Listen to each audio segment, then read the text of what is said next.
Bonjour à tous, alors aujourd'hui nous allons voir comment calculer des probabilités, comment reconnaître des événements contraires et savoir s'en servir pour ensuite calculer ces probabilités. Donc là je te propose un exercice du cahier d'activité e-parcours 4e et à travers cet exercice-là, nous allons voir ce que je viens de te dire. Donc là, la première chose à faire, c'est de lire l'énoncé. Et quand tu vas lire ton énoncé, je te conseille, je te recommande, c'est de prendre un fluo avec toi et au fur et à mesure de ta lecture, lorsque tu trouves une information importante, tu les surlignes, d'accord? Donc, on va lire. À un stand du EVA, fête traditionnelle de Polynésie française, on fait tourner la roue de loterie ci-contre. Donc là, tu vois que tu as une roue juste à côté de toi, une roue de loterie. Tu vois qu'elle est partagée en 8 parts égales. Tu vois que tu as différentes lettres, mais pour l'instant, tu ne sais pas à quoi correspondent ces lettres. Donc, on va continuer à lire. On admet que chaque secteur a autant de chances d'être désigné par la flèche rouge. Les lettres A, T et M correspondent aux événements suivants. Donc là, tu sais tout de suite que les lettres qui se trouvent dans la roue de loterie, et bien en fait, ça correspond à des événements. Mais à quel événement? On va le lire. Donc là, on sait que si tu tombes sur la lettre A, ça va correspondre à l'événement. On gagne un autocollant. Donc ça, c'est une information importante que tu peux surligner. On te dit aussi que si tu tombes sur T, ça veut dire quoi? Tu vas tomber sur l'événement, on gagne un t-shirt. Si tu tombes sur L, son événement, c'est on gagne un tour de manège. Donc ça veut dire que lorsque tu vas tourner ta roue et que tu tombes sur la lettre A, ça veut dire que tu as gagné un autocollant. Que si tu tournes ta roue et que tu tombes sur la lettre T, ça veut dire que tu as gagné un t-shirt. Que si c'est quand tu tournes ta roue et que tu tombes sur la lettre M, ça veut dire que tu as gagné un tour de manège. D'accord? Donc maintenant, on a réussi à comprendre l'énoncé. Donc maintenant, on peut répondre assez facilement, je pense, aux questions qu'on va nous proposer. Alors, on nous dit quoi? On nous demande quelle est la probabilité de l'événement A. Et bien, quand tu regardes ta roue, d'accord, tu vois que la lettre A, elle est ici, d'accord? Et tu sais très bien que on a partagé notre roue en 8 parts égales, d'accord? Donc, ça veut dire quoi? Lorsqu'on dit quelle est la probabilité de l'événement A, ça veut dire qu'on a une chance sur 8 de tomber sur cet événement-là. Donc, on va écrire, on a une chance sur 8 de tomber sur la lettre A. Donc, la probabilité de l'événement A est égale à 1/8. D'accord? Donc maintenant, on nous dit quoi? Quelle est la probabilité de l'événement T? Donc, regardez pour T. On voit qu'on a une fois, 2 fois, 3 fois, 4 fois. Donc, ça veut dire qu'on a 4 chances sur 8 de tomber sur la lettre T. Donc, ça veut dire qu'on a 4 chances sur 8 de gagner un t-shirt. Donc, on va écrire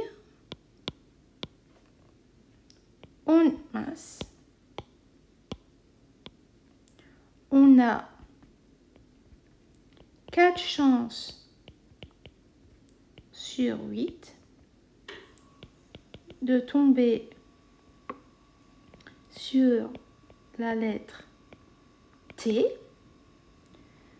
Donc, la probabilité de notre événement T est égale à 4/8. Et 4/8, tu peux le simplifier. Tu sais que 4 et 8 ont en commun une table de multiplication qui est 4. Donc, tu sais que si tu fais la simplification du numérateur et du dénominateur par 4, tu vas trouver un demi.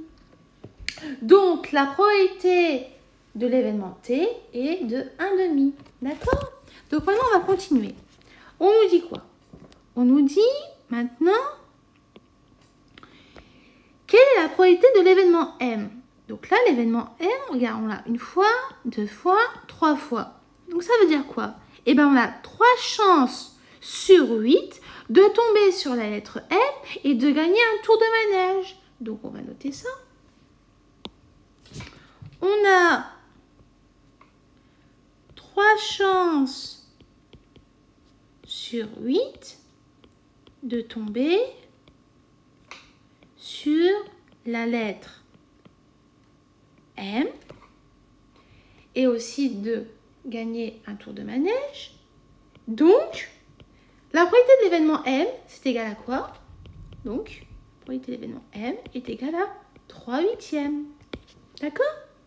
Bon, j'espère que pour l'instant, tu arrives à suivre et que tu as réussi à comprendre comment calculer une probabilité, par exemple dans ce type de situation. D'accord?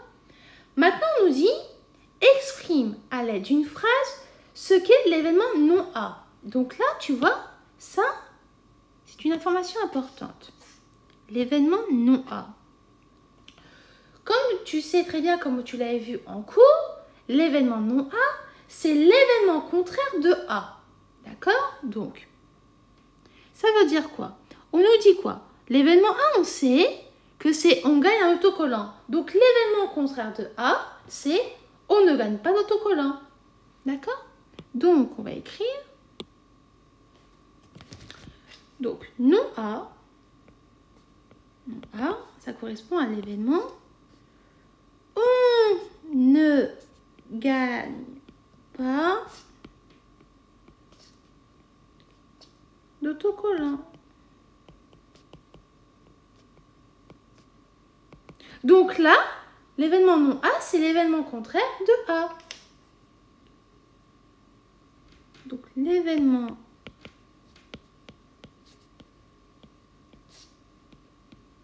non A, l'événement non A, c'est l'événement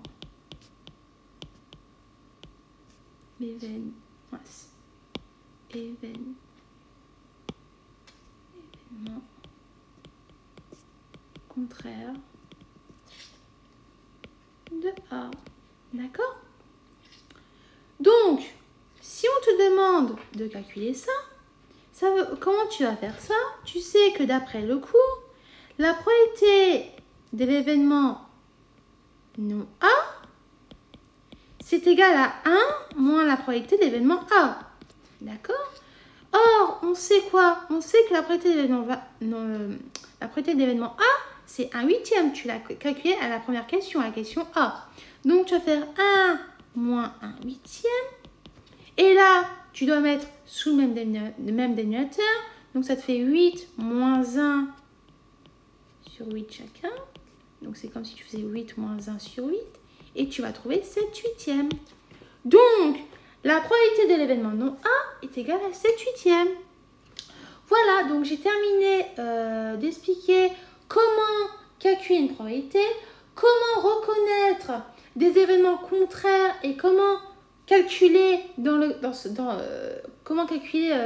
la probabilité lorsqu'on a l'événement contraire d'un événement. Donc, j'espère que cette vidéo t'a été utile et que tu as réussi à comprendre tout ce que je viens de te dire. Et je te dis à bientôt.